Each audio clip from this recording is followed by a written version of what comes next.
All right, thought I'd do a update on this thing since I've had it for a little while now. Actually, I forget how long I've had it. I think I've had it a year and a half now.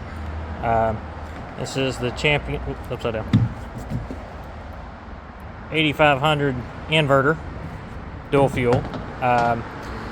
It's been mounted here on the service truck, and I've got just under 140 hours on it now. The thing performs wonderful.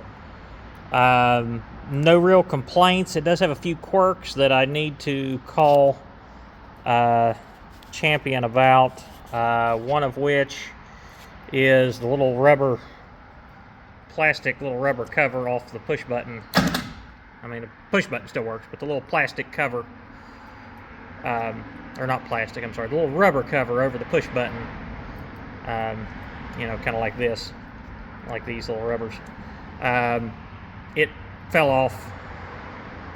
And the other is a little quirk this thing has, and it doesn't do it all the time, but I've noticed if it's sitting idling and I'm doing something, if I'm welding and I want, you know, not have the lag for the generator to kick up the speed, you know, I'll turn my eco button and turn the eco off to kick the high idle up.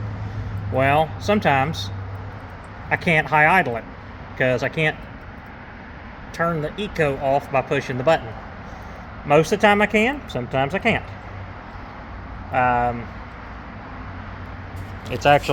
It normally lives crossways up here on the cab, but I can't change the oil because I can't fit in here to get this panel off and get the dipstick out, which you can see a nice Dairy Queen catch pan.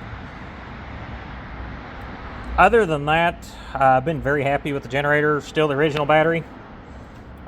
Still's got plenty of crank power. Now, granted, this thing does live inside the building. You know, the truck stays inside a building, so it doesn't sit out in the weather, you know, for prolonged periods of time normally. Now, when we had the ice storm a few weeks ago, I did take this truck home with me, you know, in case we did lose power. I would have this here because this is a whole lot more fuel efficient than my generator I have at the house. And it did sit outside, but I actually had the top was covered and draped over the front. So I had that. And I'm going to find something to put there because that's getting kind of full.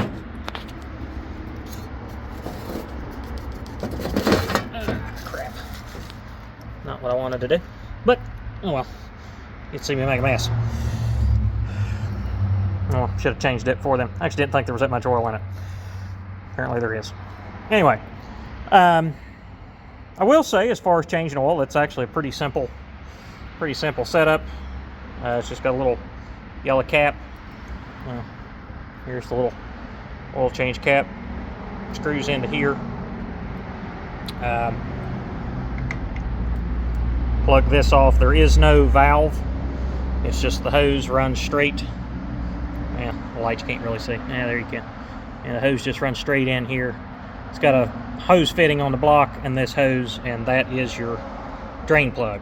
And then you just kind of take this hose and stuff it back up in the little access hole here, and then you pop your little rubber cover back in the hole. But like I said, the generator runs great. I normally run a 220 MIG welder off of it, and even welding pretty much on the upper limits of the machine, it has no problem keeping up with it. If anybody's on the fence about thinking about one of these, the 8500, don't know about much of the others. In the larger inverters, I do have a 4000 watt and been very happy with it too, but that's another video. This machine here I've been very happy with. I would definitely recommend it.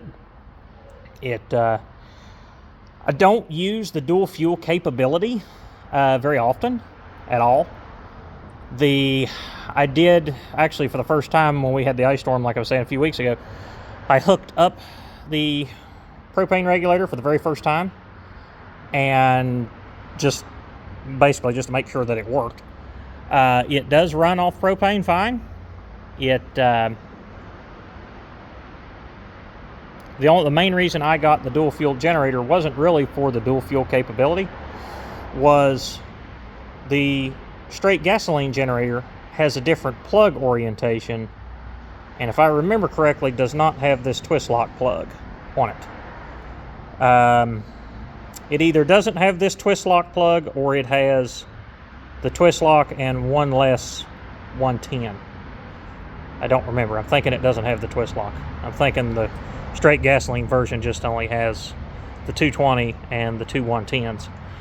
I don't use the twist lock, but the dual fuel was just a few dollars more when I bought this one, and it's better to have too many options than not enough. So that's why I went with this one.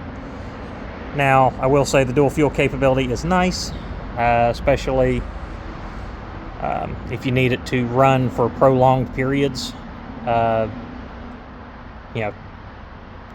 12, 20 hours at a time, because then you can hook it up to a 100-pound propane tank and you don't have to refill the gasoline.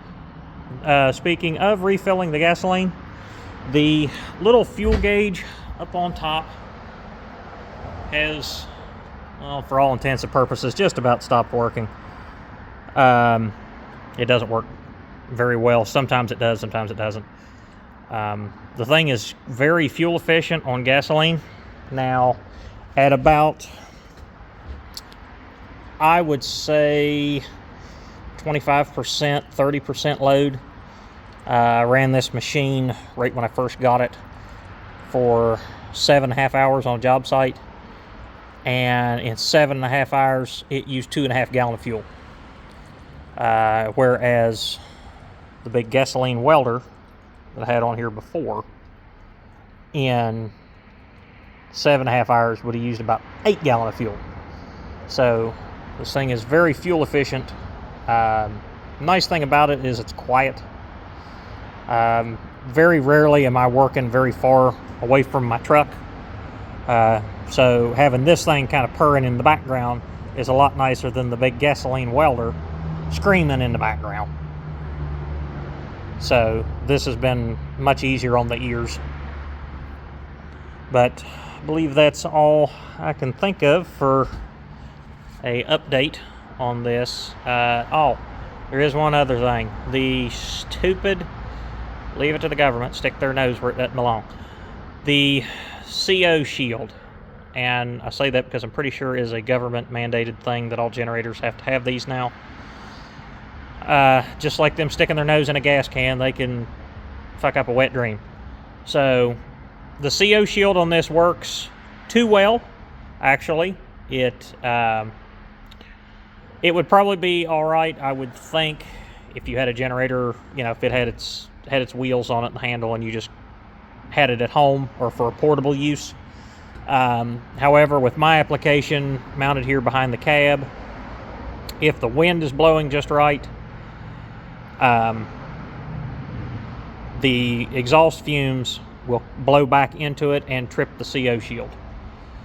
And the CO monitor will shut the generator off. It doesn't shut the engine off, it kills the electrical output when it does.